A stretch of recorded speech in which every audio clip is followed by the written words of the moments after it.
Hello, Fright Fiends, and welcome to the second episode of Uberdemon's Movie Morgue. This week, I'm primarily focusing on the Subspecies series and a special musical comparison of Guar versus the Finnish band Lordi. So let's go ahead and get started. Before I get into the Subspecies series, let's start with a more current film that's everyone's talking about, George A. Romero's Diary of the Dead. It's a very good movie. By far one of his better current efforts. It it's a lot grittier. It's a lot more raw. It's more like Night of the Living Dead than any of his other sequels. Uh, it is very different though. It's more modernized, obviously, because it takes place today where there's the internet and social networking websites and video blogs, much like what I'm doing here. Uh, but it's very it's George Romero has done what so many other zombie movie directors have been trying to do, and that's make a believable zombie picture. If you're looking for something of that nature, something that's feels raw, a little more raw and a little more gritty than what you're seeing in the theaters and a lot of the things that you're seeing come out on video nowadays, I highly recommend picking it up and taking a look at it. It's definitely, again, one of Romero's better efforts in recent years. On to the Subspecies series. About the only way you can get a hold of all the movies in the series is if you order this box set from Full Moon Direct. Um, I happened to buy this at a convention because it was there and I wanted it, and I hate to wait for shipping, which I so often have to do because I live in Indiana and there's not a lot of really cool places to have a lot of cool stuff like this around. So I happened to find this at a convention and I bought it. Um, you can find them in singles at a convention, although the third volume has not been released in single format. The only way to get the third movie is in this box set, at least from what I've found.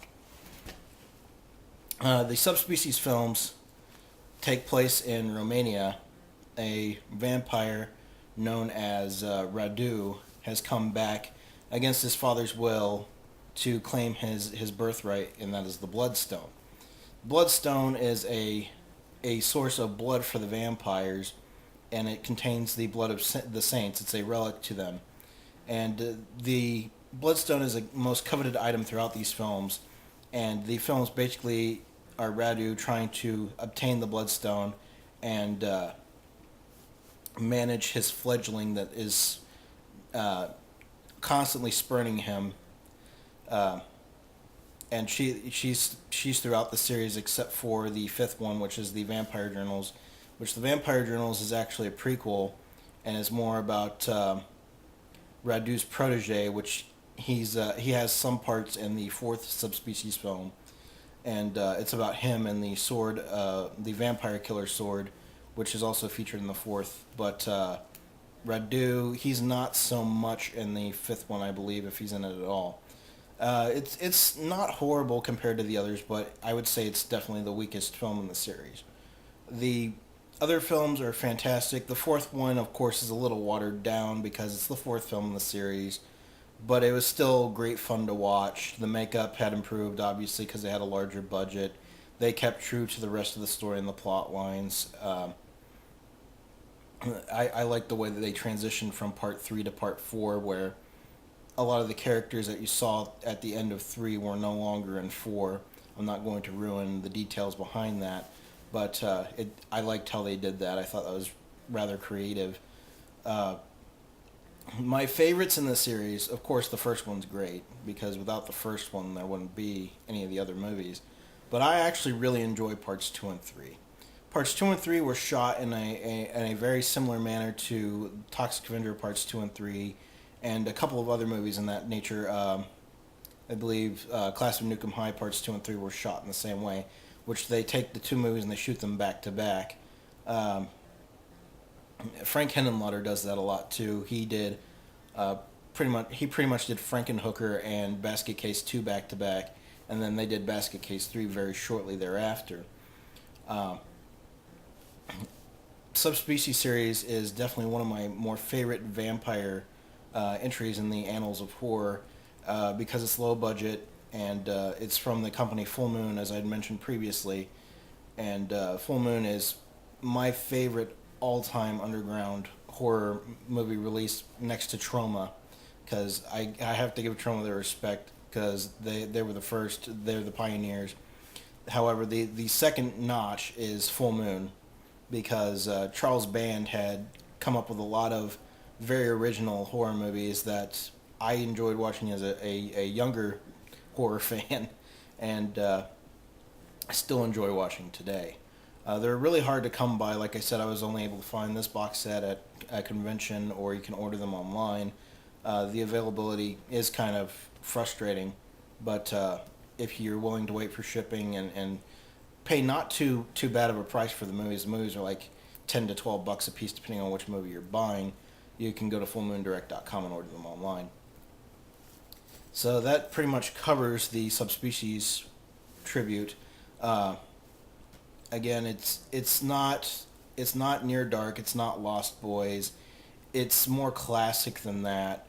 It's not, your Bela Lugosi's Dracula vampire kind of movie, but it's very it's definitely a gothic horror movie, in the terms of the setting, the atmosphere. Uh, I definitely recommend checking it out if you haven't. If you're a fan of the other Full Moon movies, you'll definitely enjoy this series. Let's go to the literature section now. This week I have a couple of books that deal with horror traveling. It's summertime now. A lot of people are thinking about going out, venturing outside of their states, or at least outside of their towns, to see what else is out there rather than the same four walls and the same yards they see every day.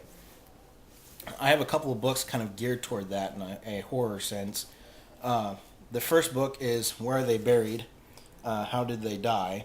It's a book that details various noted people throughout our history, and where they're buried at. And it even gives pretty detailed and accurate locations as to where these people are at. So if you like going tombstone and mausoleum hopping, as I often do, this is a great way to find noted people in the various haunts that you visit. Second book is Creepy Crawls, which gets its name from Charles Manson's cult's nightly missions. Charlie would call them creepy crawls, and they go out and terrorize people. I think that's pretty funny, considering that it got a book named after it later on. But this book is definitely filled with creepy crawls, various places in all over the world, cemeteries, places where murderers had stayed or slain people. A lot of the places, at least in the beginning of the book, are in Europe. Like one place is the more recently widely renowned Sweeney Todd, because of the Tim Burton film. But not a lot of people know that Sweeney Todd's actually been around for a while, which, of course, we all love the Burton movie. But I digress.